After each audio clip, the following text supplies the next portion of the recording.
नमस्कार साथियों, आगाज इंस्टीट्यूट बाड़मेर की डिजिटल प्लेटफॉर्म पर आपका हार्दिक स्वागत। कल राजस्थान लोक सेवा आयोग की जो संस्कृत विभाग है, संस्कृत विभाग के जो वरिष्ठ अध्यापक शिक्षक भर्ती का पेपर हुआ हिंदी विषय का। हिंदी विषय के पेपर से संबंधित हम आंसर किया उत्तरमाला लेकर आए हैं। यदि पहले अपन विभाजन कर दें कि किस प्रकार के प्रश्न पूछे और किस भाग से कितने प्रश्न पूछे, उसकी यदि बात की जाए तो व्याकरण से संबंधित इसमें प्रश्न पूछे हैं। व्याकरण से संबंधित प्रश्न पूछे 90 प्रश्न पूछे हैं, वो किससे संबंधित पूछे हैं? व्याकरण से संबंधित पूछे हैं। और साहित्य से संबंधित प्रश्न पूछे हैं, वो प्रश्न पूछे हैं 15, और 15 प्रश्न भी पूछे हैं रचनाओं से संबंधित, और 10 प्रश्न पूछे हैं जो आपके राजभाषा है और आपके हैं काव्य शास्त्र और राजभाषा से संबंधित 10 प्रश्न पूछे। साहित्य और ये इस पूरे के पूरे जो भाग है इससे संबंधित 130 प्रश्न पूछे गए और 20 प्रश्न पूछे गए हैं आपके शिक्षण विधियों से। तो किस प्रकार के प्रश्न पूछे और किस प्रकार के उत्तर है, इसमें सही आंसर कौन सा होगा, तो इसी उत्तरमाला के साथ प्रस्तुत हूँ। तो प्रश्न संख्या 1, किसी की चिट्ठी डाकिया हमारे घर फेंक आया। तो किसी की चिट्ठी डाकिया हमारे घर फेंक आया, रेखांकित शब्द किस सर्वनाम को दर्शाता है? संबंधवाचक, निजवाचक, निश्चयवाचक, अनिश्चयवाचक। किसी की चिट्ठी, इसमें कोई निश्चय नहीं हो पा रहा है कि चिट्ठी किसकी है, तो इसमें कौन सा होगा? अनिश्चयवाचक। निश्चित नहीं है तो इस कारण कौन सा होगा? अनिश्चयवाचक होगा। विस्मयादिबोधक चिन्ह का प्रयोग कहाँ पर नहीं होता है? आह्लाद सूचक शब्दों के अंत में, छोटों के प्रति शुभकामनाएं प्रकट करने में, जहाँ स्थिति निश्चित न हो, और बड़ों का सादर संबोधित करने में। तो आह्लाद सूचक शब्दों के अंत में भी किसका होता है? विस्मयादिबोधक चिन्ह का प्रयोग होता है। हर्ष है, शौक है, यहाँ छोटों के प्रति शुभकामनाएं यदि प्रकट करनी उसमें भी होता है, परंतु इस जहाँ स्थिति निश्चित न हो वहाँ पर विस्मयादिबोधक चिन्ह का प्रयोग नहीं किया जाता है। निम्नलिखित में से शुद्ध वाक्य हैं। सीढ़ी के सहारे में जहाज पर जा पहुंचा, कृषि हमारी अर्थव्यवस्था की रीढ़ है, उसके मन के था का पता नहीं चलता, इस यंत्र की उत्पत्ति पिछले वर्ष हुई। कृषि हमारी अर्थव्यवस्था की रीढ़ नहीं होती है, कृषि हमारी अर्थव्यवस्था का क्या होता है? आधार होता है। उसके मन की था, या तो मन की था लिख सकते हो, या आप लिख सकते हो मन का पता। दोनों एक था और पता एक साथ नहीं आ सकता, इस कारण ये जो विकल्प है वो भी गलत है। इस यंत्र की उत्पत्ति पिछले वर्ष हुई, उत्पत्ति नहीं हुई, इस यंत्र का आविष्कार होता है। तो इसमें क्या होगा? सीढ़ी के सहारे में जहाज पर जा पहुंचा, ये विकल्प है वो सही विकल्प है। निम्न में से अशुद्ध वाक्य है। हम देश के लिए जान पर कुर्बान हो जाएंगे, चौथे दिन शत्रु ने हथियार डाल लिए, उन्होंने उसे आड़े हाथों लिया, मेरा सिर शर्म से झुक गया। अशुद्ध वाक्य की बात है, तो हम देश के लिए जान पर कुर्बान हो जाएंगे, तो जान पर ये लिखने की जरूरत ही नहीं थी, हम देश के लिए कुर्बान हो जाएंगे, या हम देश के लिए जान दे देंगे। जान और कुर्बान का साथ में प्रयोग नहीं होता है, इस कारण ये क्या है? एक तरह से अशुद्ध वाक्य है। प्रश्न संख्या 5 की ओर बढ़ते हैं। उपयुक्त विलोम शब्द दर्शाने वाला विकल्प नहीं है। नहीं है इसका आपको विशेष रूप से ध्यान रखना है। तामसिक, सात्विक बिल्कुल विलोम है। दमनीय, कमनीय, दमनीय का अर्थ होता है दमन करने वाला या दमन करना, तो दमन करने का विलोम होगा उद्धार, उद्धार करना किसी का। कमनीय, कमनीय का अर्थ होता है सुंदर, तो दमन करना और सुंदर, इसका कोई बात मेल खा ही नहीं रही है, तो इसमें ये विकल्प है वो सही नहीं है। दृष्ट और विनम्र होता ही है, दुष्कर और सुकर सही है। निम्नलिखित में से तत्सम शब्द है। सांप, बूंद, खजूर और कर्पूर। तो सांप का क्या होगा? सांप का होता है शराब। बूंद, बूंद का होगा बिंदु कर सकते हो। खजूर का खरजूर है, और कपूर का क्या है? कर्पूर है। तो इसमें कौन सा होगा? विकल्प संख्या 1 है, सांप। सांप का होता है शराब। प्रेरणार्थक क्रिया का उदाहरण है। प्रेरणार्थक क्रिया होती है किसी दूसरे के द्वारा कार्य को करवाना। राम ने गोविंद को जगाया, तो गोविंद का कार्य कौन कर रहा है? राम कर रहा है। इस कारण इसमें प्रेरणार्थक क्रिया होगी, राम ने गोविंद को जगाया। मोहन पढ़ता रहता है, उसे मेहनत करनी पड़ती है, वे चले जाएंगे। तो विकल्प संख्या 1 है वो सही है। ठीक ठीक शब्द क्रिया विशेषण के किस रूप को दर्शाता है? परिमाणवाचक, कालवाचक, रीतिवाचक और स्थानवाचक। ठीक ठीक ठीक अर्थ ठीक ठीक से यदि प्रश्न करना है, कैसे कैसे कैसे कैसे ठीक ठीक, तो इसमें क्या है? रीति की बात हो रही, किसकी? कोई कार्य कैसे हुआ? ठीक ठीक हुआ, तो ठीक ठीक हुआ रीति है, तो इसमें कौन सा होगा? रीति। कितना हुआ? यदि आता, उतना हुआ, जितना हुआ, तो इसमें परिमाणवाचक आता। कालवाचक में होता कब हुआ, तो कब होता, तो इसमें कालवाचक आता। स्थानवाचक हुआ कहाँ हुआ। तो ये प्रश्न सियानों से प्रश्न करते हैं, तो इसमें सीधा सीधा उत्तर निकलता है रीतिवाचक, कैसे कैसे हुआ, ठीक ठीक हुआ। तो विकल्प संख्या 8 का सही आंसर होगा 3। प्रतिष्ठा, कांति, जल, इनमें से किस शब्द के अर्थ है? एक दोहा चलता है, रईमन पानी राखी, बिन पानी सब सोन, पानी गए न उबरे, पानी गए न उबरे, मोती मानो चून। मतलब पानी चले जाने से न तो मोती का महत्व रहता है, न मनुष्य का महत्व रहता है, न चून यानी आटे का महत्व रहता है। तो मोती के अर्थ में पानी का अर्थ होता है, क्या होता है? कांति। कांति अर्थ मतलब चमक। मनुष्य के अर्थ में पानी का अर्थ होता है, वो होता है इज्जत या प्रतिष्ठा कह सकते हो आप। और चून, आटे के संबंध में पानी का अर्थ होता है पानी या जल, सामान्य से अभिधा में अर्थ होता है। तो इसका अर्थ क्या होगा? पानी। विकल्प संख्या 2 है वो बिल्कुल सही होगा।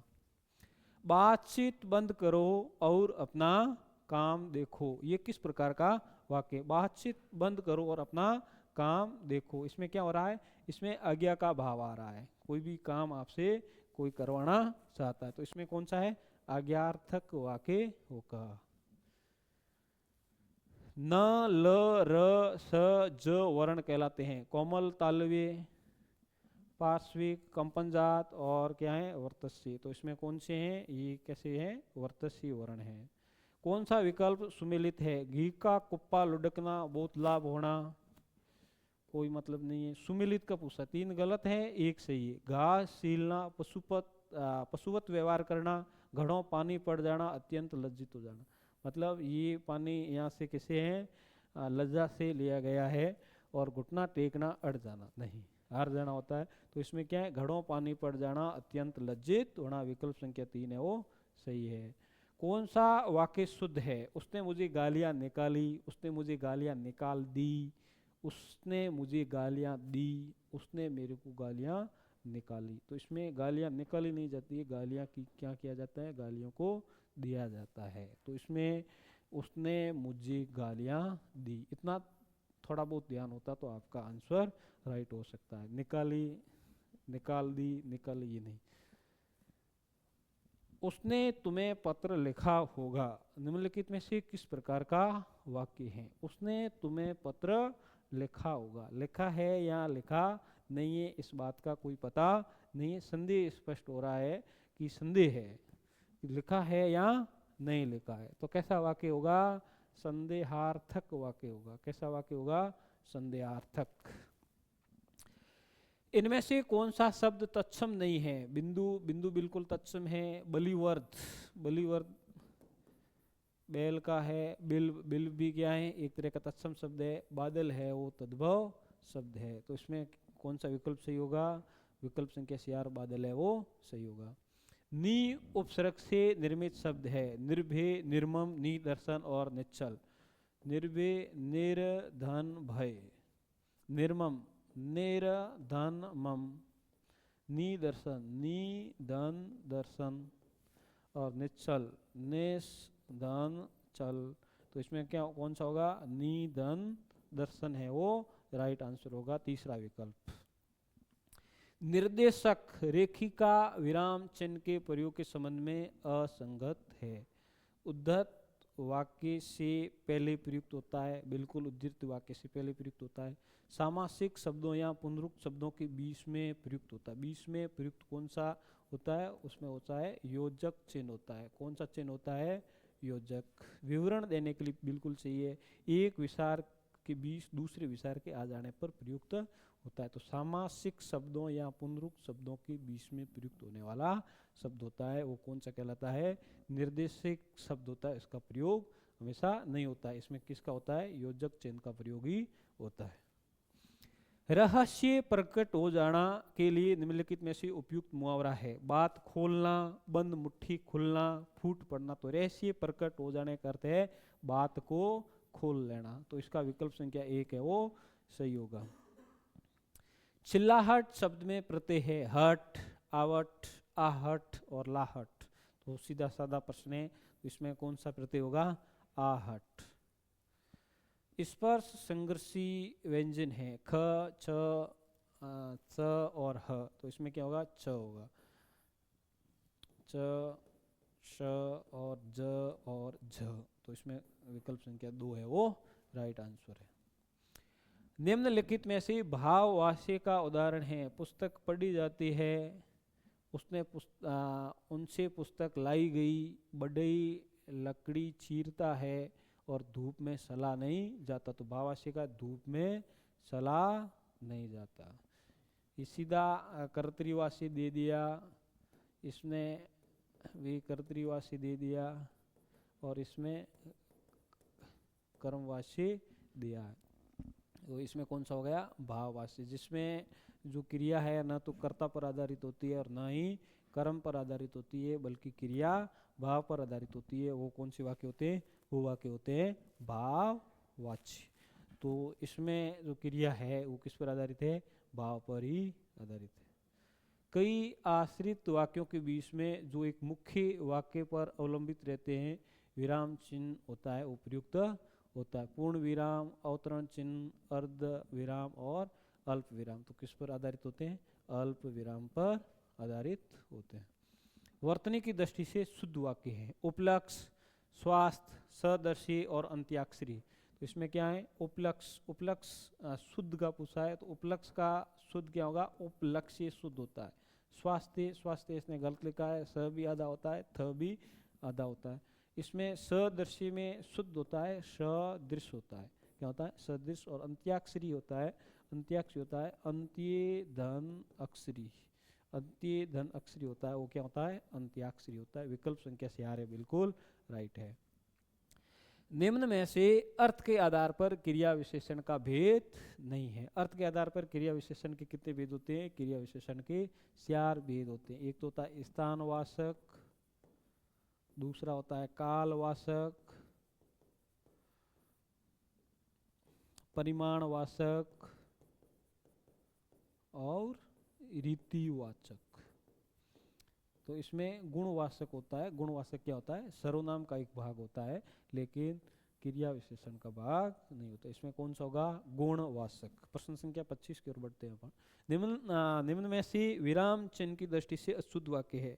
राम ने कहा, किसकी दृष्टि से अशुद्ध पूछा है? विराम चिन्ह की दृष्टि से अशुद्ध पूछा है। राम ने कहा कि आ गया, संज्ञा आश्रित उपवाक्य आ गया, मैं कल पटना जाऊंगा। तो यहाँ अल्प विराम देने की आवश्यकता ही नहीं, यही अशुद्ध हो गया। वह दूर से, बहुत दूर से आया है, तो आवश्यकता थी हे ईश्वर सबका कल्याण, वो विस्मयादिबोधक आ गया। मैं मनुष्य में मानवता देखना चाहती हूँ, अर्धविराम आ गया, उससे देवता बनाने की मेरी इच्छा नहीं। तो विकल्प संख्या 1 है वो बिल्कुल गलत है। प्रश्न संख्या 26, स्वर संधि से निर्मित शब्द नहीं है। पावक, पौ धन अक, कौन सी संधि हो गई? अयादि संधि हो गई। अन्वेषण, अन्वेषण अनुदन ऐषण, अनुदन ऐषण कौन सी संधि हो गई? यण संधि हो गई। उद्धार, उद्धार का अर्थ है उत धन हार। त और ह के मिलन से क्या बन जाता है? ध बन जाता है। ये किस संधि की विशेषता है? ये है व्यंजन संधि की विशेषता। महर्षि, महर्षि होता है महाधन ऋषि, तो महाधन ऋषि होता है महर्षि, और ये किस संधि का उदाहरण है? गुण संधि का उदाहरण। तो अयादि, यण और गुण किस संधि के है? ये सभी स्वर संधि के भाग है, लेकिन उत और हार ये किसका है? व्यंजन संधि का उदाहरण है। विकल्प संख्या 3 है वो राइट होगा। निम्नलिखित में से असंगत विकल्प है। वस्तुओं की विशेषता बताने वाले शब्द क्या कहलाते हैं? विशेषण कहलाते हैं। वस्तुओं के विषय में विधान करने वाले शब्द, विधान करने का कार्य कौन करते हैं? क्रिया शब्द किया करते हैं। केवल मनोविकार सूचित करने वाले शब्द होते हैं, वो विस्मयादि बोधक चिन्ह होते हैं। और क्रिया से नामार्थक शब्दों का संबंध सूचित करने वाले शब्द समुच्चय बोधक शब्द नहीं कहलाते हैं। क्रिया से जो नामार्थक शब्दों का संबंध स्थापित करते हैं, वो संबंध स्थापित करते हैं कौन? संबंध बोधक शब्द। कौन से होते हैं? संबंध बोधक शब्द कहलाते हैं। तो विकल्प संख्या 4 है वो बिल्कुल गलत है। अच्छा प्रश्न पूछा है, एक नए ट्रेंड का प्रश्न है। ऐसे प्रश्नों का ट्रेंड आएगा अब, मतलब अवधारणाओं से संबंधित प्रश्न भी पूछे जाने लगे हैं। ये हिंदी व्याकरण के लिए एक शुभ संकेत है। जो वास्तव में अवधारणात्मक अध्ययन करते हैं उन विद्यार्थियों के लिए ये एक क्या है? अच्छा ट्रेंड है और होना भी चाहिए। अब अपन बढ़ते हैं। सांदी का पर्यायवाची शब्द नहीं है। रूपा, रोपे, संद्रातप और रजत। रूपा, रोपे, रूपा भी चांदी का पर्यायवाची है, रोपे भी चांदी का पर्यायवाची है। चंद्रातप, चंद्रातप पर्यायवाची है किसका? चांदनी का। किसका होता है? चांदनी का होता है। रजत तो रजत पदक तो होता ही है, चांदी सिल्वर मेडल। आगे चलते हैं। तरणी और तरणी युग्म शब्दों का सही अर्थ है। नाव, युवती, सूर्य, नाव, सूर्य, युवती, युवती, नाव। तो इसमें छोटे वाला तरणी होता है, छोटी ई की मात्रा, ये तरणी होता है क्या? होता है सूर्य। और बड़ी तरणी, बड़ी तरणी होती है वो क्या होता है? नाव। तो इसे सीधा आंसर निकल रहा है सूर्य और नाव। वर्तनी की दृष्टि से अशुद्ध शब्द है। शूर्पणखा, शमशान, हितैषी और शोषणीय। तो इसमें क्या होगा? हितैषी शब्द है वो अशुद्ध है। हितैष ये चटकोण वाला होता, तो हितैषी। ये प्रत्यय से निर्मित शब्द है। पाणिनीय, माननीय, दर्शनीय, स्मरणीय। पाणिनीय, पाणिनीय, पाणिनि धन ईय। इसमें मूल शब्द पाणिन नहीं है। पाणिन होता तो अनीय हो सकता था, इसमें मूल शब्द क्या है? पाणिनि ही है। माननीय है, मान धन अनीय। दर्शनीय, दर्शन धन अनीय। और इसमें स्मरणीय है, स्मरण धन अनीय। तो इसमें कौन सा होगा? पाणिनीय, पाणिनि धन। ये बहुत अच्छा प्रश्न है, बहुत अच्छे ट्रेंड का प्रश्न ये पूछा गया है और ज़्यादातर बच्चों ने गलत भी किया होगा। तो इसमें क्या होगा? पाणिनीय होगा। प्रश्न संख्या 32 की ओर बढ़ते हैं अपन। जिन स्वरों के उच्चारण में पूरा श्वास मुंह से निकलता है उसे कहते हैं अनुनासिक, अनुस्वार, निर्नुनासिक और क्या है? सानुनासिक। तो अनुनासिक किससे निकलते हैं? नाक से निकलने वाले जो वर्ण होते हैं वो क्या कहलाते हैं? अनुनासिक कहते हैं। और अनुस्वार होते हैं मुंह और नाक से जो वर्ण निकलते हैं वो क्या कहलाते हैं? अनुस्वार कहलाते हैं। निर्नुनासिक। और अनुनासिक का ही पर्याय हो गया सानुनासिक। अनुनासिक को, स अनुनासिक को एक ही बात। और निर्नुनासिक होते हैं जो इसका विलोम हो गया अनुनासिक का, जो नाक से नहीं निकलते हैं। तो नाक से जो वर्ण नहीं निकलते हैं वो किससे निकलेंगे? मुंह से निकलने का कार्य करते हैं। तो मुंह से जो निकलते हैं, उच्चारण होता है जिन वर्णों का, वो क्या कहलाते हैं? निर्नुनासिक। तीसरा विकल्प है वो बिल्कुल राइट होगा। निम्नलिखित में से कौन सा शब्द तत्सम शब्द नहीं है? स्वामी, अक्षर, राजा और पंख।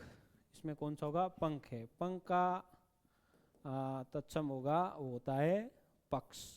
तो इससे सीधा आंसर है वो आपका निकल रहा था। अक्षर का आखर हो गया। निम्नलिखित में से किस विकल्प के सभी शब्द पर्याय परस्पर पर्यायवाची? वायु, चपला। चपला किसका है? चपला है बिजली का। वृक्ष और विहंग। विहंग होता है किसका होता है? विहंग होता है पक्षी का। पक्षी का पर्याय होता है वृक्ष, अलग हो गया। चक्षु, चक्षु होता है आँख का। किसका होता है? आँख का। और किरसानु, किरसानु होता है आग का पर्यायवाची। तो ये भी गलत हो गया। अंबर, अंबर किसका होता है? अंबर होता है कपड़ों का पर्यायवाची, और वसन भी किसका होता है? कपड़ों का या वस्त्रों का। तो इसमें सभी शब्द परस्पर पर्यायवाची है, सभी शब्द का पूछा है, तो अंबर और वसन होगा। प्रश्न संख्या 35 की ओर बढ़ते हैं। शुद्ध वाक्य का चयन कीजिए। उस पर घड़ा पानी गिर गया, उस पर घड़े पानी पड़ गया, उस पर घड़ों पानी पड़ गया, उस पर घड़ों पानी गिर गया। तो घड़ा पानी ये और ये तो गलत हो गया। और अब गिरना होता है, पड़ना होता है, तो क्या होता है? उस पर घड़ों पानी पड़ गया। गिरने का कार्य करता है, गिर कोई वस्तु होती है वो गिरने का कार्य करती है, तो यह वस्तु है नहीं। किसी के महत्वपूर्ण कथन को उद्धृत करने के लिए किस विराम चिन्ह का प्रयोग किया जाता है? तो उस विराम चिन्ह का प्रयोग किया जाता है अवतरण चिन्ह या उद्धरण चिन्ह। डबल उद्धरण होता है या सिंगल उद्धरण भी हो जाता है। कोष्ठक ये होता है, तो इसमें कोई है ही नहीं। अंश पद तो कोई भी बात भूल से रह जाती है, उसको बाद में लिखने के लिए अंश पद का प्रयोग किया जाता है। और निर्देश यदि कोई दिया जाता है वहाँ निर्देशक चिन्ह होता है। तो यहाँ राइट सही विकल्प होगा, वो होगा अवतरण चिन्ह या उद्धरण चिन्ह। किस विकल्प में सभी शब्द वर्तनी की दृष्टि से शुद्ध है? सभी शब्द होने चाहिए, सभी शब्द पूछे हैं वर्तनी की दृष्टि से शुद्ध। अनभिज्ञ, आरोग्य और अभिज्ञ। अनभिज्ञ सही है, अभिज्ञ सही है, लेकिन आरोग्य है वो कैसे लिखा जाता है? आरोग्य इस प्रकार लिखा जाता है। अभिष्ठ, अभिष्ट नहीं, अभिष्ठ नहीं होता, अभिष्ट होता है। अनुष्ठान नहीं, क्या होता है? अनुष्ठान होता है। श्रेष्ठा ठीक लिखा है। घनिष्ठ, यथेष्ट और कनिष्ठ। घनिष्ठ बिल्कुल सही लिखा है, यथेष्ट भी सही लिखा है और कनिष्ठ भी सही लिखा, तो तीसरा विकल्प बिल्कुल राइट है। श्रृंखला, श्रृंखला को इस प्रकार लिखना था। दंड, दंड को बीच में न नहीं आके ण आना सही था, या इस प्रकार लिखना था, न की कोई बात ही नहीं, तो ये भी गलत है। तो इसमें विकल्प 3 सही होगा। तत्सम तद्भव शब्द की दृष्टि से सुमेलित युग्म नहीं है। घट, घड़ा, हस्त, हाथी, अद्य, आज, कर्म, काम। तो घट का अर्थ घड़ा होता है, हस्त का अर्थ क्या होता है? हाथी नहीं होता है, हस्त का अर्थ क्या होता है? हाथ होता है। हस्ती का अर्थ जरूर हाथी होता है, लेकिन हस्त का अर्थ क्या होता है? हाथ। तो ये सुमेलित युग्म नहीं है। अद्य, आज, कर्म, काम। तो विकल्प संख्या 2 इसमें सही विकल्प होगा। विशेषण विशेष्य भाव से बना कर्मधारय समास है। नराधम, नराधम नर है जो अधम। नर क्या है? नर है विशेष्य, और अधम है, अधम यानी नीच, ये है क्या? विशेषण। तो इसमें क्या पूछा है? विशेषण विशेष्य का पूछा है, न कि विशेष्य विशेषण का। दूसरा है दीर्घायु। दीर्घायु है, दीर्घ है जिसकी आयु। तो दीर्घ क्या है? दीर्घ एक प्रकार का विशेषण है। आयु, आयु क्या है? विशेष। आयु की विशेषता है, आयु कैसी है? दीर्घ है। तो इसमें सीधा विशेषण विशेष्य का आ रहा है। भव सागर, भव रूपी सागर, ये तो सीधा रूपक अलंकार हो गया, भव रूपी सागर। और नील लोहित, नीला है लहू, लहू खून रक्त, नीला है लहू जिसका वह। मतलब ये एक तरह का किसका उदाहरण है? बहुब्री का उदाहरण है। किसका है? बहुब्री का उदाहरण। तो इसमें विकल्प संख्या 2 है, वो क्या होगा? एकदम सही विकल्प है। किसी ने ठीक कहा है, नारी अबला नहीं सबला है। इस वाक्य में निम्नलिखित में से किस विराम चिन्ह का प्रयोग नहीं हुआ है? क्या है? नहीं हुआ है। अब 3 विराम चिन्ह है इसमें, एक ये है, एक ये है और एक ये है। तो ये क्या है? ये है अल्प विराम। और ये मैंने कहा उद्धरण चिन्ह है, और ये विराम चिन्ह है वो क्या है? पूर्ण विराम। तो इसमें अल्प विराम भी है, उद्धरण चिन्ह भी है और पूर्ण विराम भी है, लेकिन अर्ध विराम कहीं नहीं है। तो इसमें राइट आंसर होगा अर्ध विराम। प्रश्न संख्या 41, किस विकल्प में सभी शब्द वर्तनी की दृष्टि से शुद्ध है? कुमुदिनी, विरहिणी, श्रीमती, गृहिणी, अहिल्या, युधिष्ठर और समीक्षा बीमारी, इसमें कुमुदिनी वीरणी बिल्कुल सही है, श्रीमती सही है, गृहिणी, गृहिणी सही नहीं होता, गृहिणी होता है, क्या होता है, गृहिणी होता है। अहिल्या, अहिल्या नहीं होता, क्या है, अहल्या, गौतम की पत्नी अहिल्या नहीं है, गौतम की पत्नी क्या है, अहल्या है। युधिष्ठिर, युधिष्ठिर मतलब युद्ध में स्थिर रहने वाला युधिष्ठिर कहलाता है, न कि युधिष्ठिर, युधिष्ठिर जो युद्ध में क्या रहता है, स्थिर रहता है। ये तो पूरा ही गलत है। समीक्षा बीमारी, बीमारी भी क्या होगी, बड़ी होगी, तो बीमारी, तो इसमें कौन सा होगा, कुमुदिनी और वीरहिणी। प्रश्न संख्या 42 की ओर चलते हैं। जरठ और जठर का कर्मश अर्थ है। जरठ, जरठ का अर्थ होता है क्या, बुढ़ा, और जठर है वो क्या होता है, जठर होता है पेट को कहते हैं।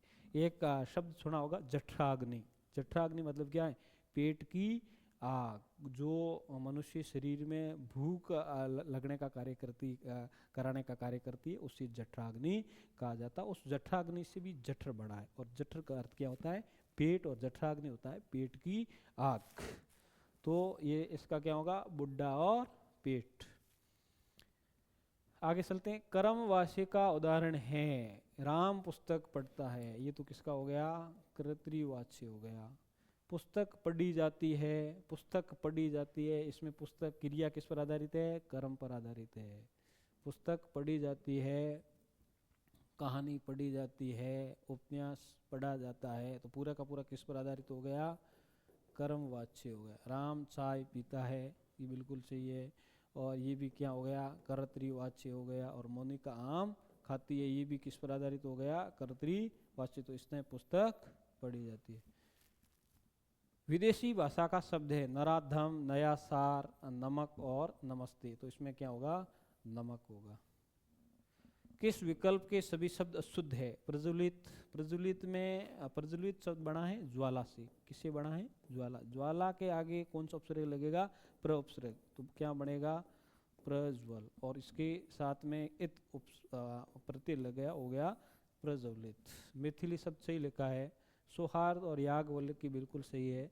भस्मीभूत, भस्मीभूत में इसमें ई होती है, बड़ी होती है, भस्मीभूत। और विभीषिका है, विभीषिका भी पूरा का पूरा इसने गत लिखा है,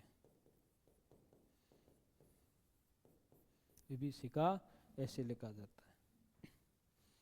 परिणति, परिणति भी गलत लिखा है, परिणति ऐसे होता है, तो सभी अशुद्ध है। इसमें भागीरथी ये सही है, तो ये सही है, ये भी सही है, ये भी सही है, ये भी सही है, तो इसमें ये दोनों गलत है। और इसमें क्या पूछा है, सभी शब्द अशुद्ध है, तो विकल्प संख्या तीसरा है वो बिल्कुल सही होगा।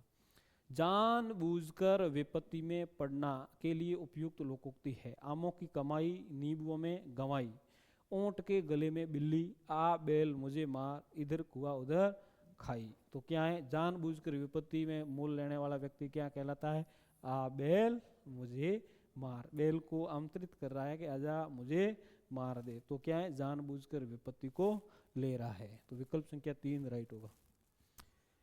निम्नलिखित में से कौन सा कंठीय वर्ण नहीं है, कंठीय वर्ण का पूछा है, कंठीय वर्ण कौन सा नहीं है, क, ह, अ और झ। कंठीय वर्ण में होते हैं अ, आ और क वर्ग पूरा, क ख ग घ, और इसमें बाद में होता है ह, तो क आ गया, ह आ गया, अ आ गया, लेकिन झ है वो नहीं होता है, झ होता है तालव्य। प्रश्न संख्या 48 की ओर बढ़ते हैं अपन। निम्नलिखित में से कौन सा संज्ञा शब्द सदैव एक वचन में प्रयुक्त होता है, सोना, ओट, दाम और आंसू, तो कौन सा होगा, सोना होगा। सोना हमेशा कहाँ प्रयुक्त होता है, एक वचन में प्रयुक्त होता है। निम्नलिखित में से कौन सा विकल्प संयुक्त वाक्य का उदाहरण है, किसका है, संयुक्त वाक्य का उदाहरण कौन सा, वो नहीं समझेगा क्योंकि वह मूर्ख है, तो ये कौन सा हो गया, मिश्र वाक्य हो गया, ये मिश्र वाक्य का होगा। वो आया और उसने देखा कि भीतर कोई नहीं है, तो ये कौन सा वाक्य हो गया, ये वाक्य हो गया संयुक्त वाक्य।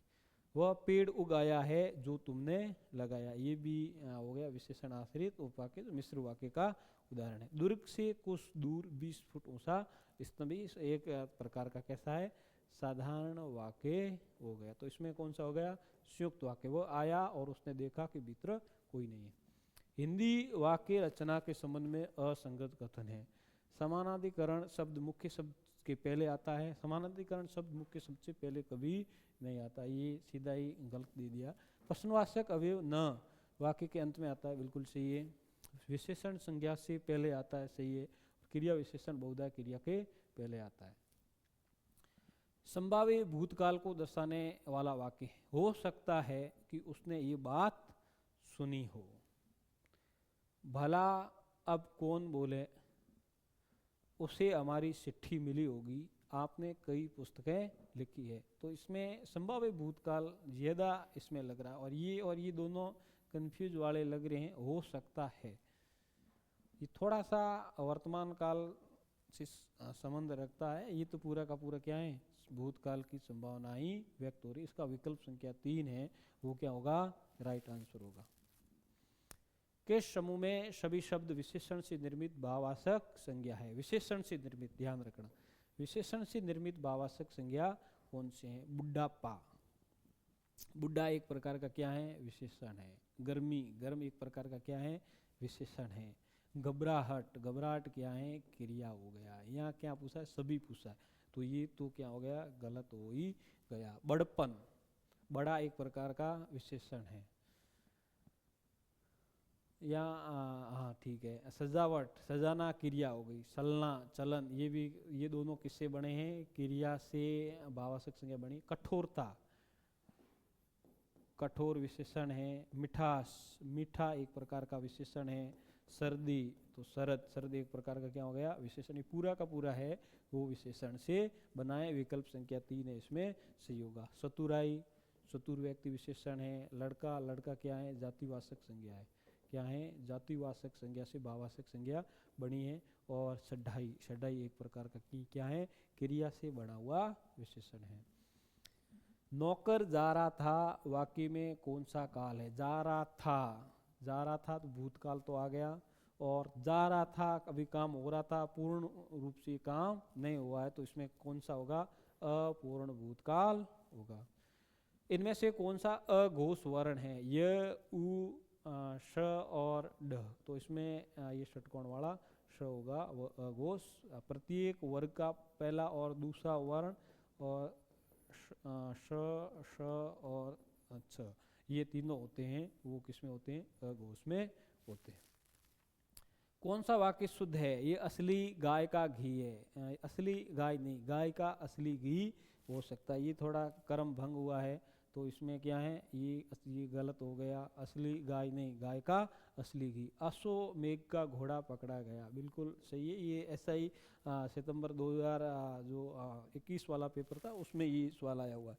अश्वमेध का घोड़ा पकड़ा गया, ये बिल्कुल सही कथन है। यहाँ शत्रुओं से खतरे का डर है, उसके बाद फिर क्या हुआ?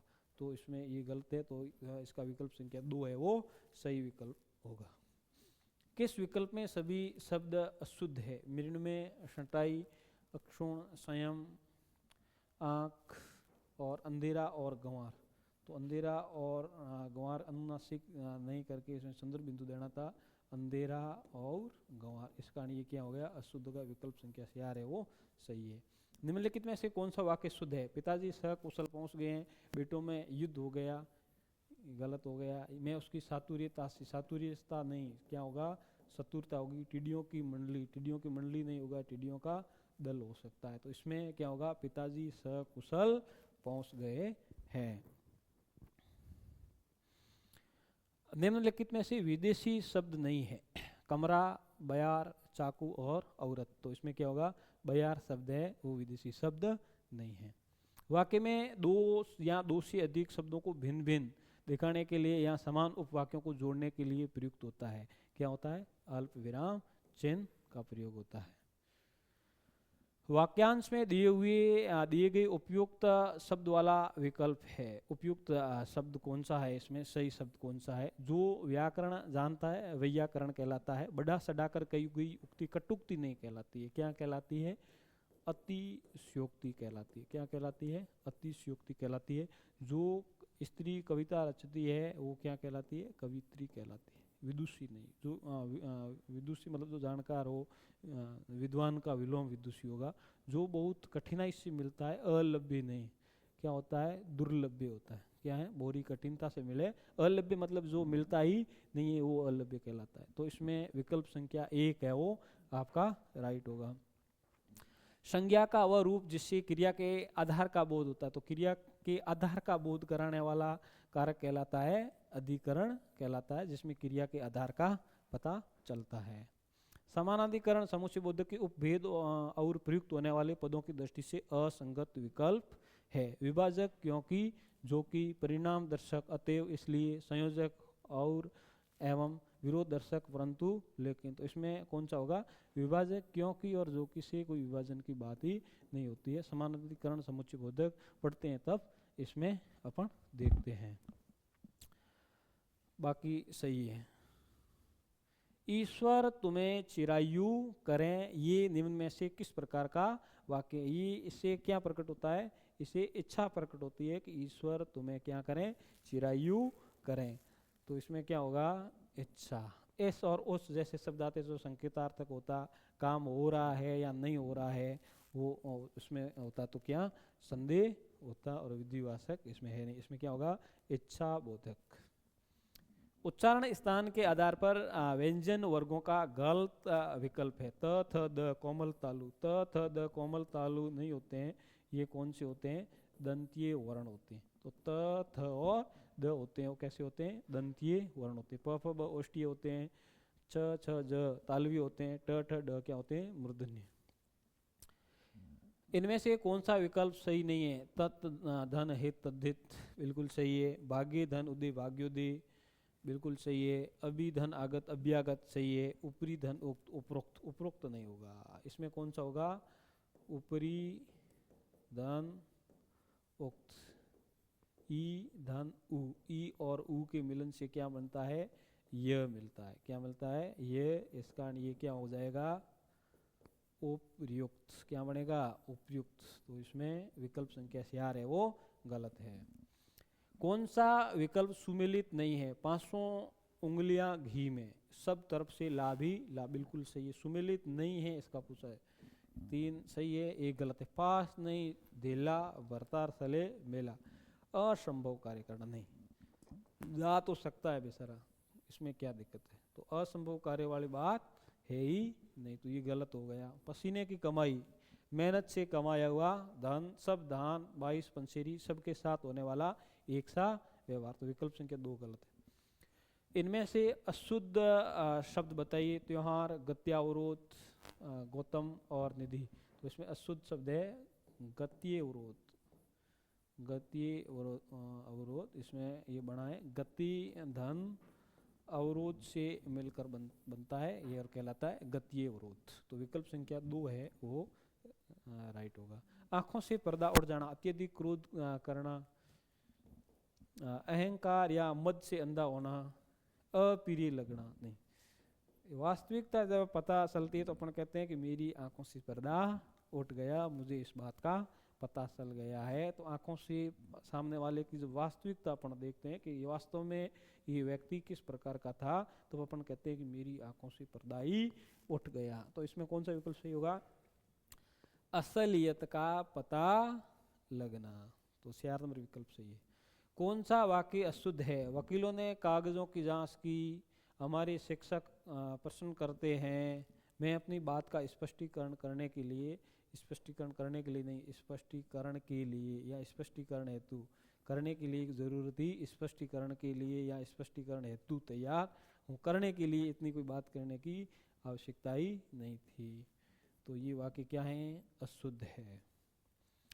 निम्नलिखित में से विलोम शब्द दर्शाने वाला सही विकल्प है। परिहारे, परिहारे का विलोम क्या होगा, परिष्कृत नहीं होगा, अपरिहार्य होगा। अनिवार्य, अपरिहार्य, परिष्कृत से कोई मतलब। पाश्चात्य का है पौरस्त्य, बिल्कुल सही है। पौरस्त्य कहो या पौर्वात्य कहो, तो ये किसका होता है, पाश्चात्य का होता है। नैसर्गिक प्राकृतिक एक दूसरे के क्या हो गए, पर्याय हो गए। और परिणित, परिणित का परिपक्व, ये भी एक तरह से क्या हो गए, पर्याय हो गए। तो इसमें सही विकल्प है 2 नंबर विकल्प। अर्थ की दृष्टि से निम्नलिखित में विधिवाचक वाक्य है। मैं खाना खा चुका तब वह आया, सीधा सादा उत्तर है, दे दिया। मैं खाना खा चुका तब वह आया। योजक चिन्ह का प्रयोग कब नहीं होता है? तुलनावाचक सा, सी, से के पहले। बिल्कुल, योजक चिन्ह है जैसे राम सा जीवन, तो इसमें बीच में क्या लगा है? योजक चिन्ह लगा है। पुनरुक्त शब्दों के बीच में जो पुनरुक्त शब्द होते हैं अव्ययभाव समास में, अव्ययभाव समास में जो पुनरुक्त शब्द होते हैं, एक ही जैसे शब्द होते हैं, बार बार आते हैं, तो उनमें कौन सा होगा? उसमें होगा अव्ययभाव समास में पुनरुक्त शब्द होते हैं, उसमें योजक चिन्ह का प्रयोग होता है। द्वंद्व समास में दो शब्दों को जोड़ने पर द्वंद्व समास होता है। द्वंद्व समास में दो शब्दों को जब जोड़ा जाता है, जैसे रात दिन, तो इसमें भी किसका प्रयोग होता है? योजक चिन्ह का प्रयोग होता है। लेकिन नाटकों के संवाद में योजक चिन्ह नहीं होते हैं। कौन से शब्द होते हैं? निर्देशक चिन्ह होते हैं। कौन से होते हैं? निर्देशक। तो नाटकों के संवाद में योजक चिन्ह का प्रयोग नहीं होता है। फिर अपन देखते हैं, कहना बहुत पर करना थोड़ा के लिए निम्नांकित में से उपयुक्त लोकोक्ति है। कहना बहुत और करना बहुत ही थोड़ा। नापे 100 गज, फाड़े 9 गज। नापना 100 गज का और फाड़ना केवल और केवल कितना? 9 गज का। तो सीधा सादा उत्तर दे दिया इसने। नापे 100 गज, फाड़े 9 गज। नाम मेरा गांव तेरा, नानी के आगे ननियाल की बातें। नाचे कूदे बानरा, माल मदारी खाए। काम कोई कर रहा है और उसका फायदा कोई उठा रहे हैं। तो इसमें विकल्प संख्या एक ही सही होगा।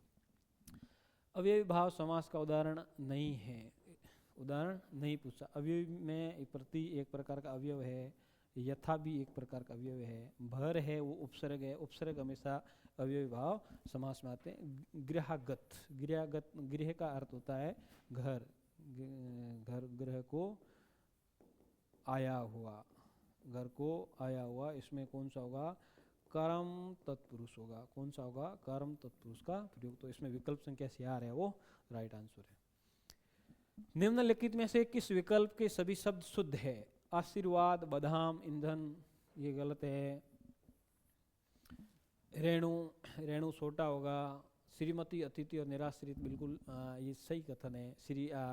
श्रीमती भी सही है, अतिथि भी सही है, निराश्रित भी। सिंदूर, कोटि, इमारत, कोटि गलत है, इमारत गलत है, कोटि छोटा होगा, इमारत भी छोटा हो। तो इसमें विकल्प संख्या 3 है, वो सही है।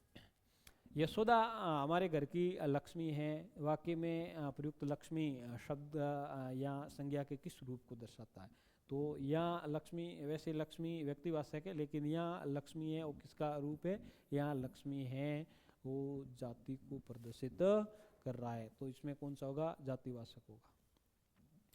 निम्नलिखित में से तद्भव शब्द है। कुत्सित, कुक्षी, कुक्षी है, कुत्सित है, ये पूरे के पूरे तत्सम शब्द है। कुठार है, तो इसमें क्या होगा? कुच्छेक, कुच्छेक शब्द है वो तद्भव है। झगड़े की जड़ को नष्ट कर देना के लिए उपयुक्त लोकोक्ति है। नेकी कर दरिया में डाल, न बासी बसे न कुत्ता खाए, न रहेगा बांस न बजेगी बाछुरी, नो मन तेल होगा, न राधा नाचेगी। तो क्या होगा? न रहेगा बांस न बजेगी बांसुरी।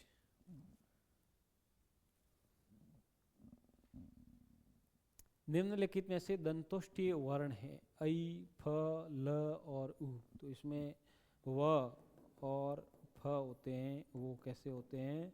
दंतोष्ठीय होते हैं। क्या होते हैं? दंतोष्ठीय होते हैं। तो विकल्प संख्या 2 है यहाँ पर राइट आंसर होगा। किस शब्द में 2 उपसर्गों का प्रयोग हुआ है? तो अभी, धन, आ, धन, गत। तो अभी और आ है, इसमें 2 उपसर्ग आ गए। संहार में सम है, केवल एक ही है, सम धन हार। संकल्प में सम धन कल्प, और अनुकरण में है अनुधन करण। तो इसमें क्या होगा? अभ्यागत। इनमें से सुमेलित विकल्प नहीं है। गीत गाना, प्रशंसा करना, गुड़ गोबर करना, बना काम बिगाड़ना, गुच्छा पीना, क्रोध रोकना और गुलर का फूल होना बहुत सुंदर होना। तो गुलर का फूल होना बहुत सुंदर नहीं होता है। गुलर का फूल होता है वो बहुत दिनों बाद दिखाई देना या कम दिखाई देना। जो बहुत कम दिखाई देता गुलर है वो बहुत ही कम समय के लिए ही खिलने का कार्य करता है। तो जो व्यक्ति बहुत कम दिखाई देता है वो उसे क्या कहते हैं, तो आजकल गुलर का फूल हो गया, ईद का चांद है या गुलर का फूल है, ये सब वाक्य कम दिखाई देने के लिए प्रयुक्त होते हैं। तो इसमें सुंदर, बहुत सुंदर होना, तो गुलर का विकल्प संख्या 4 है वो बिल्कुल सही है।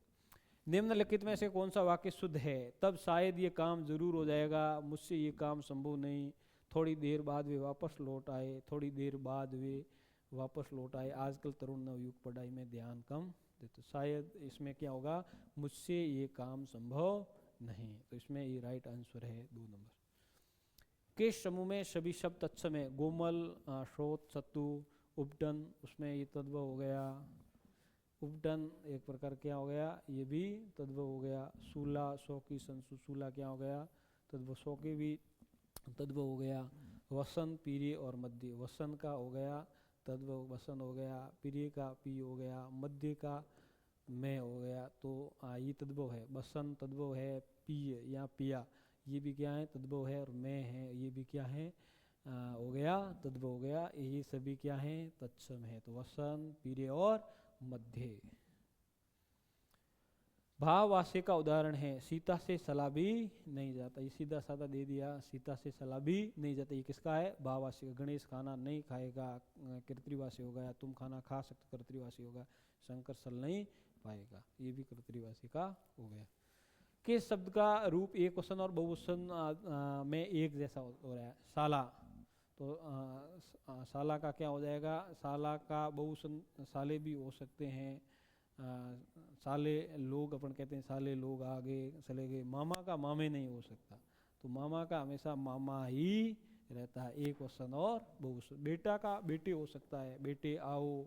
या भतीजा का क्या हो सकता है, भतीजे आओ, भतीजे जाओ, या भतीजे, भतीजे का भतीजा का बहुवचन भतीजे ही होता है। बेटा का बेटे होता है, साला का साले होते हैं, और लेकिन मामा का मामा ही रहता है। निम्नलिखित विकल्पों में से द्वित्व व्यंजन का सही उदाहरण। द्वित्व होते हैं, उसमें क्या होगा, चच्चा। उसी वर्ण का पहला वर्ण जब आधा आ जाए और उसी का पीछे का जो वर्ण हो जाए वो पूरा आ जाए, वो द्वित्व कहलाते। तो ये चच्चा है, चत्कार है, यत्न है और अशक्त है। तो इसमें क्या होगा, चच्चा। अब आपकी ये गद्यांश आया है, गद्यांश के सीधे उत्तर बता दूं। लेखक के अनुसार विज्ञान की किस शक्ति को अब रोकना संभव नहीं है? तो कौन सी है, स्वरोग्रासिनी शक्ति। शक्तिशाली को सचरित्र और सहृदय बनाने का उपाय क्या है? तो क्या है, उदार और सरस साहित्य। बड़े बड़े राष्ट्रों के महान साधनों के मालिकों में निम्नलिखित में से किस अभाव का उल्लेख नहीं किया गया है? तो क्या है, सुचिंतित योजनाएं। क्या है, सुचिंतित योजनाएं। और पद्यांश के अनुसार संवेदनशीलता को अत्यधिक महत्व कौन देते हैं? तो अत्यधिक महत्व कौन देते हैं, साहित्यकार है, अत्यधिक महत्व देते हैं। दिनकर का इतने व्याकरण के 90 प्रश्न आए और बहुत ही अच्छी तरीके से व्याकरण को आपने किया होगा। अब अपन जो ये आपके रचनाएं दी हुई है, इस रचनाओं से संबंधित प्रश्न पढ़ेंगे। दिनकर के अनुसार कुरुक्षेत्र की मूल विशेषता है प्रौढ़ मस्तिष्क का चमत्कार, साधारण मनुष्य के शंकाकुल हृदय का मुखर स्वर और स्पष्ट जीवन दर्शन और नाटकीयता। दिनकर जब कुरुक्षेत्र की भूमिका के अंदर लिखते हैं कि मुझे प्रौढ़ मस्तिष्क के चमत्कार की कोई आवश्यकता नहीं है, मैं साधारण मनुष्य के शंकाकुल हृदय का जो मुखर स्वर है उसका मैं वर्णन करना चाहता हूँ। कोई भी आप रचनाएं पढ़ो, उस रचनाओं की भूमिका आपको जरूर पढ़नी चाहिए। आप ओरिजिनल किताब है जो इसकी जो कुरुक्षेत्र की वो ले आने चाहिए, या भारत भारती हो या कामायनी हो, कोई भी आप रचनाएं पढ़ते हो जो आपके पाठ्यक्रम में दी हुई होती है, उसकी मूल भूमिका को पढ़ लेना बहुत ही आवश्यक होता है। 50% से 60% तक सवाल मूल भूमिका से ही आते हैं और ऐसा ही होता आया है। और अपन क्या करते हैं, भूमिका को पढ़ते नहीं है, पीछे का पूरी की पूरी व्याख्या तक याद कर लेते हैं, उसकी लाइनों तक याद कर लेते हैं, लेकिन प्रश्न है अपन गलत कर लेते हैं। देखो पंक्तियों से कोई भी सवाल नहीं पूछा, आगे की जो भूमिका में से सवाल पूछ लिया, और ये सवाल बहुत अच्छे स्तर का सवाल है, और यही प्रश्न होते हैं वो क्या करते हैं, मेरिटों को तय करने का कार्य करते हैं। तो दिनकर के अनुसार कुरुक्षेत्र की मूल विशेषता है साधारण मनुष्य के शंकाकुल हृदय का मुखर स्वर। क्या मारने की बात लगाई है, मरे जर्मनी और तुर्क। उसने कहा था मैं, ये कथन किसने कहा, तो ये कथन किसने कहा, जो विदूषक होता है, कौन विदूषक था, वजारी सिंह। वजारी सिंह ने किसने कहा है, लेना सिंह से कहा है कि क्या मराने की बात की गई, मारने की बात की गई। तन मन धन गिरधर परवारो चरण कमल बिलमाणी। मीरा की इन पंक्तियों के अभिप्राय में असंगत है। मीरा का तल्लीन हो जाना बिल्कुल सही है, गिरधर पर न्योसावर होना, मीरा द्वारा श्री कृष्ण चरणों का श्रृंगार करना, और मीरा का रम जाना। देखो तन मन धन, तन है जो मन है और धन है वो गिरधर पर न्योसावर कर देती हूँ। तो मीरा बिल्कुल तन मन धन से तल्लीन हो गई है, गिरधर पर न्योसावर हो गई है। मीरा भगवान श्री कृष्ण में रम गई है, लेकिन कृष्ण चरणों में तो चली गई है मीरा। चरण कमल, जो कमल रूपी चरण है उस पर मैं न्योसावर हो जाती हूँ, लेकिन श्रृंगार करने की बात कहीं नहीं कही गई है। इस कारण ये कथन क्या हो गया, असंगत हो गया। मारुत नंदन, मारुत को, मन को, खगराज को वेग लजायो, उपयुक्त पद में काव्य दोष है।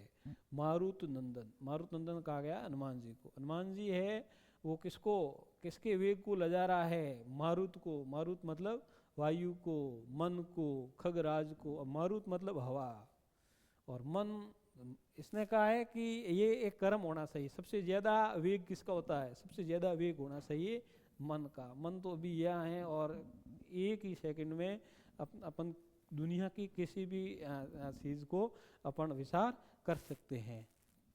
तो मन सबसे आगे आना चाहिए। मारुत नंदन, पहले मन आना चाहिए, फिर मारुत आना चाहिए, फिर बाज आना चाहिए, ये कर्म होना चाहिए। लेकिन इसने सबसे पहले किसको दे दिया, मारुत को दे दिया। इस कारण ये कर्म क्या हो गया है, दुष्कर्मतो हो गया है। तो इसमें दुष्कर्मतो दोष होगा।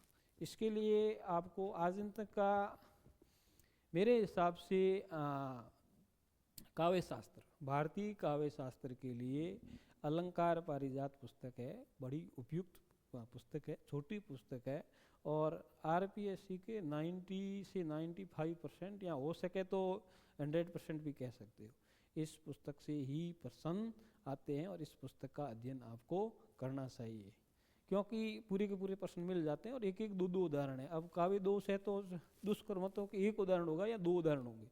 तो इन उदाहरणों को करके अपने विद्वान नहीं बनना है, अपने क्या है, अपन को अपना प्रश्न है वो सही होना चाहिए। तो इसमें आपको अलंकार पारिजात जो नरोत्तम दास स्वामी की पुस्तक है, उस पुस्तक से आपको संपूर्ण जानकारी हो जाएगी। बाकी किसी भी पुस्तक को पढ़ने की आवश्यकता नहीं है।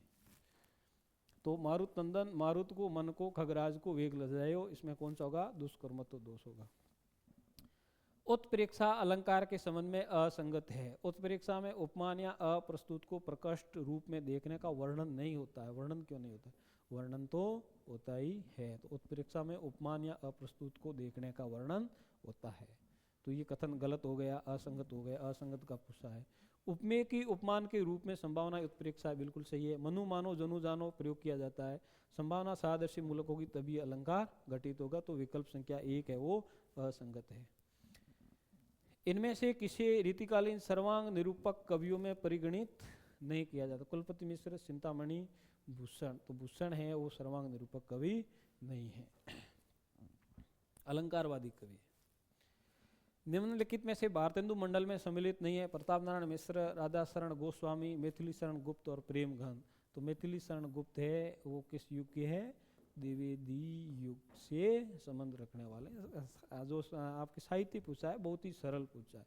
साहित्य के लिए भारी भरकम पुस्तकों का, वरिष्ठ अध्यापक के लिए भारी भरकम पुस्तकों का अध्ययन करना जरूरी नहीं है। इस पेपर को देखकर तो यही लगता है। नेट सेकंड पेपर पढ़ लो और सरस्वती पांडे और गोविंद पांडे हिंदी साहित्य जो वस्तुनिष्ठ इतिहास बहुत है मेरे हिसाब, उसमें थोड़ा बहुत देख लो। और नेट सेकंड पेपर जो अशोक तिवारी की पुस्तक आती है साहित्य पब्लिकेशन की, वो बहुत अच्छी पुस्तक है। उस पुस्तक का बार बार अध्ययन करने पर आपका एक भी प्रश्न है वो गलत नहीं होगा। वरिष्ठ अध्यापक के लिए मेरे हिसाब से आचार्य शुक्ल और डॉक्टर नगेंद्र की पुस्तक का अध्ययन करना इतना सही नहीं रहेगा, समय की बर्बादी होगी। और व्याकरण का ज़्यादा से ज़्यादा अध्ययन आपको करना चाहिए। व्याकरण के अध्ययन के लिए ज़्यादातर जो व्याकरण के ये प्रश्न पूछे हैं, इसमें ज़्यादातर प्रश्न पूछे हरदेव बारी की एक छोटी सी पुस्तक आती है लाल कवर की, व्यवहारिक हिंदी व्याकरण, उसमें से बहुत ज़्यादा प्रश्न पूछे। कामता प्रसाद गुरु में से भी प्रश्न आए हैं। बाकी व्यवहारिक हिंदी व्याकरण चौंदान रत्न चारण है, चौंदान चारण वाली पुस्तक का अध्ययन भी ठीक रहेगा। लेकिन सबसे आधार पुस्तक के रूप में यदि आप रख रहे हो व्यवहारिक हिंदी व्याकरण हरदेव बारी की पुस्तक का जरूर अध्ययन आपको करना चाहिए। वरिष्ठ अध्यापक के प्रश्न पत्र को देखकर मुझे ऐसा लगा है। तो निम्नलिखित में से भारतेंदु मंडल में सम्मिलित कौन नहीं है? मैथिली शरण गुप्त नहीं है। खून का टीका में वर्णित कथानक अनुसार राणा हमीर गिरी दुर्ग का ध्वंस करके निम्नलिखित में से किसकी शेष शक्ति को समाप्त करना चाहता था? तो किसकी शक्ति को समाप्त करना चाहता था? यवनों की शक्ति को समाप्त करना चाहता था। रस के अवयवों के संबंध में प्रधान मनोविकार की जागृत या उद्दीप्त होने वाले कारणों को क्या कहते हैं? विभाव कहते हैं। क्या कहते हैं? विभाव।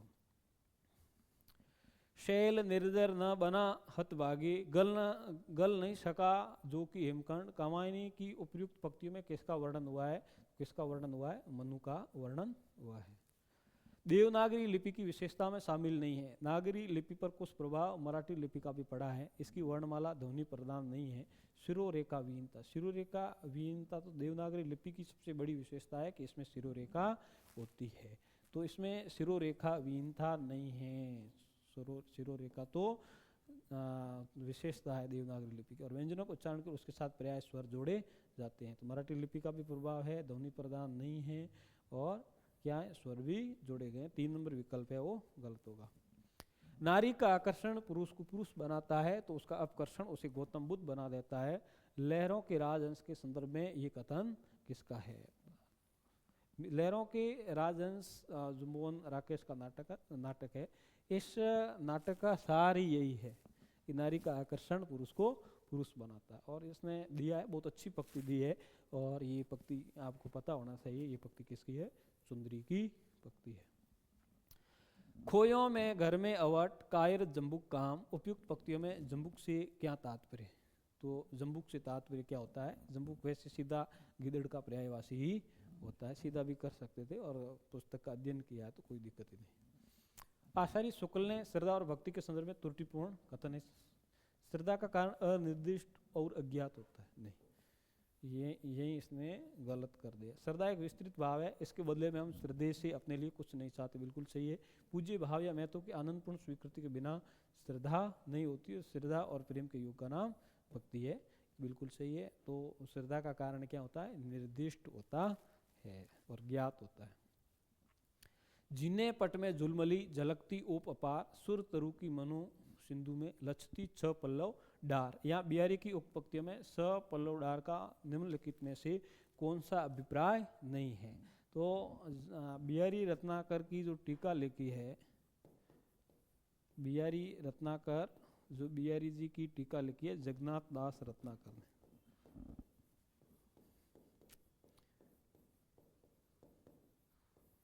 जगन्नाथ दास रत्नाकर ने टीका लिखी। उसमें जगन्नाथ दास रत्नाकर एक लाइन में स्पष्ट करते हैं कि यहाँ स पल्लव डार का अर्थ किसके लिए, किसके उपमान के लिए होता है? हाथों के उपमान के लिए होता है, पाँवों के उपमान के लिए होता है, कानों के उपमान के लिए होता है और ओठों के उपमान के लिए भी होता है। नाक शब्द का कहीं उन्होंने उल्लेख ही नहीं किया है, तो इसमें क्या होगा? नाक की उपमा के लिए कहीं। ये बहुत अच्छे स्तर का प्रश्न था जिसने वास्तव में जो जगन्नाथ दास रत्नाकर की जो टीका पढ़ी है वही इस प्रश्न को सही कर सकता है। आप मूल पुस्तकों को ले आइए और मूल पुस्तकों में सिर्फ 25 दोहे हैं, 25 दोहों का अध्ययन कर लीजिए। इसमें किसी प्रकार मेरे हिसाब से किसी नोट्स की आवश्यकता की ज़रूरत नहीं होगी, और नोट्स में आए हुए जो आप विभिन्न जो कोचिंग सेंटरों की जो नोट्स लाते हो या खुद भी बना दो, उसमें सोर्स नोट्स बनाने की इसमें कोई आवश्यकता ही नहीं है, क्योंकि 25 दो ले आओ, उनके प्रिंट निकालो और उन्हें बार बार पढ़ो। कहीं से भी ये प्रश्न पूछ लिया करते हैं, और ये प्रश्न होते हैं वो मेरिट के प्रश्न होते हैं। इन प्रश्नों को करते हो आप तो बाकी अभ्यर्थियों से एक अलग रूप में आपका लेवल होगा। तो मेरे हिसाब से मूल पुस्तकों का अध्ययन करना चाहिए आपको। जगन्नाथ दास रत्नाकर का अध्ययन करो। यहाँ हमारे परम मनोहर जिजतु है मुक्साई भ्रमर गीत सार की उक्त पंक्ति में यहाँ शब्द किसके लिए आया है? तो यहाँ शब्द आया है भगवान श्री कृष्ण के लिए। इसमें एक पुस्तक आती है भ्रमर गीत सार की, माया अग्रवाल की अच्छी पुस्तक आती है, व्याख्या बहुत अच्छी व्याख्या दी हुई, छोटी सी पुस्तक है। और आचार्य शुक्ल की जो भ्रमर गीत सार है उसकी भूमिका आपको अवश्य पढ़नी चाहिए। तो ये आया है, यहाँ तो सरल दे दिया, भूमिका में से नहीं दिया है, लेकिन भूमिका में से इस बार नहीं दिया तो अगली बार आपके वो प्रश्न दे सकते हैं। और एक माया अग्रवाल की टीका आती है, वो पुस्तक बहुत अच्छी पुस्तक है। एक माया अग्रवाल के साथ एक और लेखक का नाम मैं भूल गया, बाजार में आपको मिल जाएगी। तो ये किसके लिए आया है? भगवान श्री कृष्ण के लिए आया। सकल अमानुष कर्म तुम्हारे केवल कौशिक कृपा सुधारे। उपयुक्त पंक्तियां श्री रामचरित मानस में किसने किसके बारे में कही है? ये कही है जब राम विवाह करके, सीता से विवाह करके वापस अयोध्या की ओर आते हैं, तब इनकी माताएं हैं, कौशल्या आदि जो माताएं हैं, वो राम के बारे में कहती है। क्या कहती हैं? सकल अमानुष कर्म तुम्हारे, जो आपके कार्य हैं वो वास्तव में मनुष्य के कार्य है ही नहीं, ये ईश्वर के कार्य हैं। जो ईश्वर जैसे लोग या जो मनुष्य कार्य नहीं कर सकते, जो मनुष्य के द्वारा असंभव कार्य होते हैं, वो कार्य कौन करता है? राम करता है। केवल कौशिक कृपा सुधारे, और आपको केवल और केवल आपके सहयोग कर सकते हैं तो कौशिक ही कर सकते हैं, विश्वामित्र ही कर सकते हैं। तो ये कौन कह रही है? कौशल्या आदि माताएं कह रही है। किसके बारे में कह रही है? राम के बारे में कह रही है। तो इसका है कौशल्या आदि माताओं ने राम के बारे में कहा है। दीवान ने मिलती मारते कहा, हमेशा हमेशा के लिए इसका मुंह काला हो जाएगा। उजाले के मुसाहिब कहानी में रेखांकित शब्द इसका से क्या अभिप्राय है? तो इसका से क्या है? इसका से है अंधेरे का। पढ़नी चाहिए हर व्यक्ति को उजाले का मुसाहिब। वास्तव में विजयदान देता जी ने एक गजबी कहानी लिखी है। तो इसमें इसका अर्थ क्या है? अंधेरे का। निम्नांकित में से असंगत विकल्प चुनिए। शंकर शेष, एक और द्रोणाचार्य, सुरेश्वर दयाल सक्सेना, शत्रुमुर्ग सुरेश्वर दयाल सक्सेना का नहीं। मोहन राकेश आदि अधूरी, जगदीश चंद्र माथुर है। शारदिया। शत्रुमुर्ग किसका है? जगदीश चंद्र माथुर का है। तो ये विकल्प संख्या 2 है, इसमें गलत है। अंशुआ जल शीस शीस, ब्रेम बेल बुया, दद मत घृत काढ़ लया, डार दया छुया। मतलब क्या है? दही को मत लिया है मीरा ने। मीरा कह रही है कि जो सांसारिक वस्तुएं हैं, तो सांसारिक जो ये लोभ प्रपंच है या सांसारिक वस्तु जो संसार के लिए अच्छी होगी, उन चीज़ों को मैंने छोड़ दिया है। तो उनको कहा गया डार दया छुया। छुया इसमें एक तरह से चास को कहा है कि मैंने जो चास रूपी जो सांसारिक लोभ है उसको मैंने निकाल दिया है, और दही के मतने से जो घृत है वो काट लिया। घृत को निकालने का मतलब भगवान श्री कृष्ण की मैंने प्राप्ति कर लिया है। बाकी सास जैसे जो सांसारिक लोभ मोह है, इनका मैंने त्याग कर दिया। जहाँ यहाँ चुईया का अर्थ क्या होगा? चुईया का अर्थ होगा शास्त्र। दादू संप्रदाय के संबंध में असंगत है। रज्जबदास, अग्रदास, अंगवधु और सुंदरदास। तो दादू संप्रदाय के संबंध में असंगत है। रज्जबदास, रज्जब बिल्कुल दादू के शिष्य हैं, जो अपन पढ़ते आए कि जीवन भर है वो दुल्हे के वेश में रहने वाले कौन थे? रज्जबदास। अग्रदास, अग्रदास का संबंध है रसिक भावना से, और रसिक भावना लाने वाले राम भक्ति काव्य धारा में रसिक भावना लाने वाले कवि थे, वो कौन थे? अग्रदास थे। तो रसिक भावना राम भक्ति काव्य धारा में, तो इसका संबंध दादू संप्रदाय से नहीं है, इसका संबंध है राम भक्ति काव्य धारा। अंगवधु है। अंगवधु दादू की जो रचनाएं हैं उस रचनाओं का संकलन किया है अग्रदास और जगन्नाथ दास ने अंगवधु के नाम से किया। तो सुंदरदास भी इनके किसके शिष्य थे? दादू के शिष्य थे। दादू संप्रदाय में जो एक पंथ चलता है नागा पंथ, और नागा पंथ की जो संस्थापक थे वो कौन थे? सुंदरदास थे। तो इसमें कौन सा होगा? इसमें सही आंसर होगा, सही विकल्प होगा वो कौन सा होगा? अग्रदास होगा। निम्नांकित में से पूर्वी हिंदी से संबंधित नहीं है। बुंदेली, छत्तीसगढ़ी, बघेली और अवधी। तो बुंदेली किसकी है? पश्चिमी हिंदी की है। पश्चिमी हिंदी से संबंधित है बुंदेली, हरियाणवी, कन्नौजी, राजस्थानी और खड़ी बोली। ये पश्चिमी हिंदी की उपबोलियां हैं, जबकि छत्तीसगढ़ी है, बघेली है, अवधी है, ये किसकी है? ये पूर्वी हिंदी से संबंधित। तो इसका राइट आंसर कौन सा होगा? बुंदेली होगा। चिरंजीवो जोरी जुरे क्यों न संदेह गंभीर, को घटिए वर्ष भानुजा वे हल्दर के वीर, यहाँ किस शब्द शक्ति का प्रयोग हुआ है? आरपीसी को इस प्रश्न के से वो कहते हैं नशा ही नहीं होता। ये सवाल देते ही आरपीसी को लगता है कि थोड़ा बहुत तो दिया। और एक हिंदी के विद्यार्थी 150 सवाल नहीं मानते, 150 सवाल मानते हैं। ये काव्य शास्त्र से संबंधित शब्द शक्ति आ गई तो 99% इस प्रश्न के आने की संभावना रहती है। तो चिरंजीव जोरी जुरे, तो इसमें कौन सी होगी? शाब्दी व्यंजना होगी। शब्द शक्ति में इस प्रश्न के आने की संभावना हमेशा रहती है और वो आ ही गया। वरिष्ठ अध्यापक से तो हम देख रहे हैं 2010 से तो लगातार इस प्रश्न को पूछा ही गया है। पेपर उठा के अपन देख सकते हैं, व्याख्याता और वरिष्ठ अध्यापक, इस प्रश्न को पूछा ही गया है। शाब्दी व्यंजना। निम्नांकित में से सुमेलित विकल्प है मंजन, मृगावती। बिल्कुल, मंजन ने कौन सी लिखी है? मंजन ने लिखी है मधुमालती। मधुमालती। कुतुबन ने मृगावती लिखी है। मुल्ला दाऊद हंसावली, मुल्ला दाऊद ने क्या लिखी है? संदायन। हंसावली लिखी है असाहित की हंसावली है। और कुतुबन की मृगावती, कुतुबन की मृगावती नहीं है, कुतुबन की क्या कुतुबिन की है मृगावती। और इसने क्या दे दिया है? मधुमालती, उल्टा कर दिया। उस्मान ने क्या लिखी? चित्रावली। ये सुमेलित पूछा, ये गलत प्रश्न होने की संभावना इसमें भी बढ़ जाती है।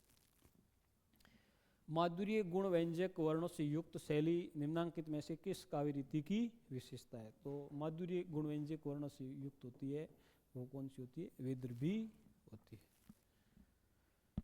निम्नलिखित में से कौन सा विकल्प दोहा छंद का लक्षण नहीं है? विषम चरणों में 13 मात्राएं होती है। कितनी मात्राएं होती है? 13 मात्राएं होती है। ये अर्ध सममात्रिक छंद है। विषम चरण तुकांत होते हैं और सम चरणों में 11 मात्राएं होती है। बिल्कुल, विषम चरण में कितनी मात्रा होती है? विषम चरण में 13 मात्राएं होती है, सम चरणों में 11 मात्राएं होती है। एक प्रकार का अर्ध सममात्रिक छंद है।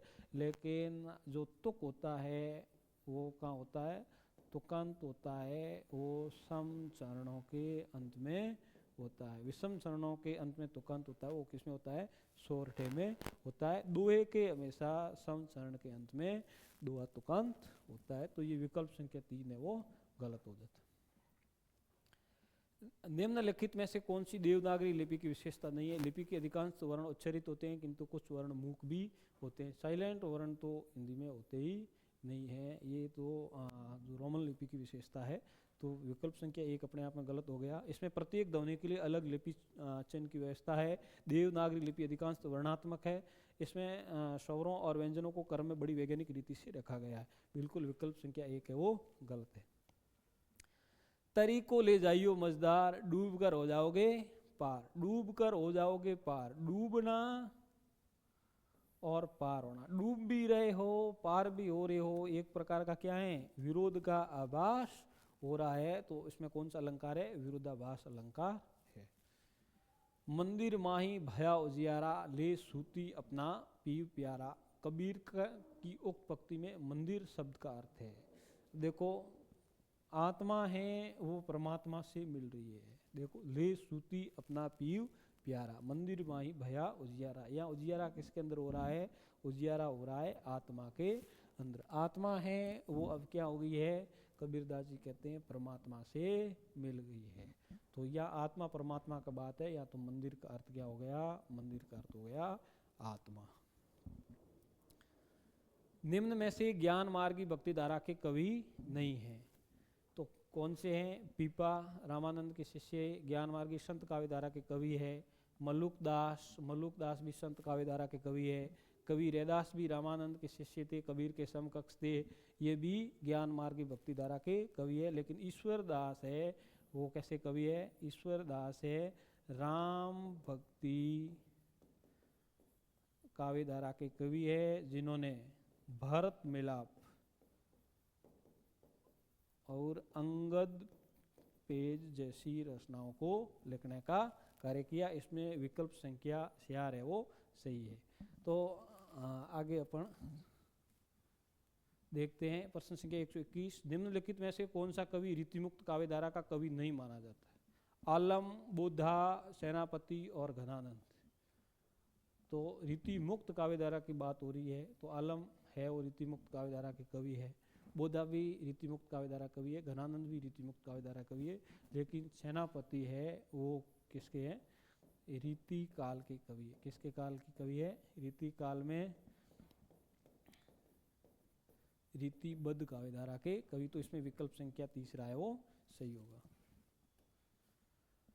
रचना और रचनाकार की दृष्टि से सुमिलित युग्म है, किसका पूछा है? सुमिलित युग्म का पूछा है। उच्छ्वा नागार्जुन, जमुन जल तुम केदारनाथ अग्रवाल, काल तुझसे होड़े मेरी अगे, अरि ओ करुणा प्रभा में शमशेर बहादुर सिंह। तो उच्छ्वा किसका है? उच्छ्वा नागार्जुन का नहीं है। उच्छ्वा किसका है?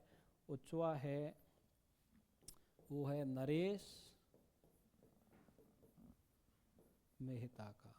जमुन जल तुम ये किसका है? केदारनाथ अग्रवाल का। काल तुझसे ओढ़े मेरी, काल तुझसे ओढ़े मेरी किसकी रचना है? ये है शमशेर बहादुर सिंह की। किसकी है? शमशेर बहादुर सिंह की। अरियो करुणा प्रभा में ये किसकी रचना है? ये है अग्गे की। इसने अग्गे और शमशेर बहादुर सिंह को की रचनाओं को उल्टा पुल्टा कर दिया। इसमें उच्छ्वा है वो नरेश मेहता की बहुत प्रसिद्ध रचना है, तो इसमें सही विकल्प होगा विकल्प संख्या 2। पूस की रात में सुबह सारे खेत की दशा देखकर हल्कू की प्रतिक्रिया थी। वह चिंताग्रस्त था, वह प्रसन्न था, वह निश्चिंत था, वह हल्कू उदास था। तो हल्कू क्या था? खुश था कि क्या हो गया कि जो हुई है दशा वो ठीक ही हो गई, अब आगे कोशिश नहीं करनी पड़ेगी, काम नहीं करना पड़ेगा। इस कारण वो क्या हो गया? खुश हो गया। हिंदी साहित्य के आदिकाल को वीर गाथा काल नाम किस विद्वान ने दिया? हिंदी साहित्य के प्रश्न है, बहुत ही सरल प्रश्न पूछे, इसी कारण कहता हूँ नेट सेकंड पेपर जो अशोक तिवारी की पुस्तक है आपके लिए सबसे उपयुक्त विकल्प है। राहुल सांकृतायन, राम कुमार वर्मा, हजारी प्रसाद द्विवेदी। राहुल सांकृतायन ने आदिकाल को अपन को पता है सिद्ध सामंत काल का, राम कुमार वर्मा ने संधि काल चारण काल का, हजारी प्रसाद द्विवेदी ने आदिकाल का, और आचार्य शुक्ल आदिकाल को किस नाम से जानते हैं? वीर गाथा काल के नाम से जानते हैं। तो विकल्प संख्या 4 है वो सही होगा। निम्नलिखित में से कौन सा युग्म सुमेलित नहीं है? प्रेमचंद प्रेमाश्रम, बिल्कुल प्रेमचंद का उपन्यास है प्रेमाश्रम। शैलेश मटियानी, रथ के पहिए, तो ये शैलेश मटियानी का उपन्यास नहीं है, रथ के पहिए उपन्यास है। अपन पढ़ते हैं किसका है? देवेंद्र सत्यार्थी का। रांगे राघव, कब तक पुकारूं और फणीश्वर नाथ रेणु है मेला आंसर। बहुत प्रसिद्ध उपन्यास दिए, इसमें ज़्यादा रटने की आवश्यकता थी नहीं, सामान्य सा आपको उत्तर आ रहा था, तो प्रत्येक विद्यार्थी है वो सही करके आया। तो विकल्प संख्या 2 इसका राइट आंसर होगा। प्रमुख सिद्ध संतों में सम्मिलित नहीं है।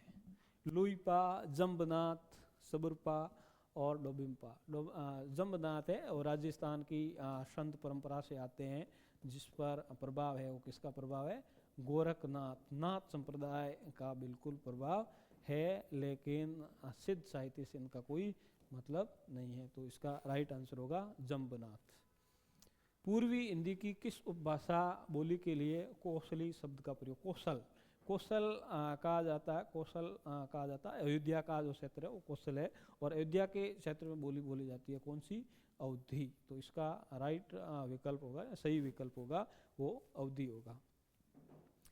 निम्नलिखित में से प्रवृत्ति आधारित नामकरण है। प्रवृत्ति आधारित नामकरण का पूछा है। प्रेमचंद, प्रेमचंद व्यक्ति आधारित है। द्विवेदी युग है, द्विवेदी महावीर प्रसाद द्विवेदी जी के नाम पर है। गद्य काल और भारतेंदु काल, भारतेंदु काल है हरिश्चंद्र भारतेंदु जी के नाम पर आधारित, ये व्यक्ति आधारित है। तो प्रवृत्ति आधारित है। गद्य एक प्रकार की प्रवृत्ति है, और गद्य काल जो आधुनिक काल है, आधुनिक काल को आचार्य रामचंद्र शुक्ल किस नाम से पुकारते हैं? गद्य काल के नाम से पुकारते हैं। तो ये नामकरण है वो किस पर आधारित है? प्रवृत्ति पर आधारित नामकरण है। निम्नांकित में से सुमेलित विकल्प को चुनना है। सही विकल्प कौन सा? 3 गलत पुस्तकें और रचनाकार दिए और 1 सही दिया। भिखारी दास रसराज, रसराज तो किसकी प्रसिद्ध रचना है? रसराज तो प्रसिद्ध रचना है मतीराम जी की। श्रीपति काव्य सरोज, बिल्कुल श्रीपति ने कौन सा लिखा है? काव्य सरोज लिखा है। मतीराम, मतीराम जगत विनोद, जगत विनोद लिखा है, वो किसकी रचना है? जगत विनोद रचना है पद्माकर की। और काव्य निर्णय, काव्य निर्णय रचना है वो किसकी है? भिखारी दास की। तो इसमें विकल्प संख्या 2 है वो एकदम सही आंसर है। तो लिख ले मामा प्रदान तो ही मेरे को दिख नहीं रहा है। उक्त कथन पटाक्षेप नहीं होगा कहानी में। निम्नलिखित में से ये किसका कथन है? तो ये कथन किसका है? बन्नी ठाकुर का कथन है। तो इस प्रकार 130 प्रश्न हैं। इस 130 प्रश्नों के अपने बहुत ही सटीक और विश्लेषणात्मक व्याख्या की है। मुझे आशा और विश्वास है कि इस जो ये प्रश्न हैं, इस प्रश्नों की आपने सही तरीके से प्रश्न किए होंगे, और परीक्षा में कितने प्रश्न आपके सही हो रहे हैं इसका हमारे कमेंट बॉक्स में ज़रूर लिखें, जिससे अपन एक तरह की एक अनुमानित कट ऑफ की भी का भी एक अनुमान लगाया जा सके। और साथियों, किसी भी प्रकार से आपका प्रश्न पत्र है थोड़ा सा बिगड़ भी गया है या सही तरीके से नहीं हो पाया है, तो चिंता करने की कोई आवश्यकता नहीं है। राजस्थान लोक सेवा आयोग जो RPSC है, मई और जून माह में वो कैलेंडर भी कल परसों जारी कर दिया है। उस कैलेंडर के अनुसार अब वरिष्ठ अध्यापक भर्ती परीक्षाएं जो सामान्य शिक्षा विभाग की, तो वो वरिष्ठ अध्यापक की परीक्षाएं हैं वो भी जल्द ही आपके होने वाली है। और किसी भी प्रकार की समस्या होने पर या किसी भी प्रकार की जो सामग्री है, सामग्री की सहायता के लिए हमारे आगाज इंस्टीट्यूट बाड़मेर से आप संपर्क कर सकते हैं। हमारा और आपका जो संबंध है वो चिर समय तक चलता रहे, यही आशा है। धन्यवाद।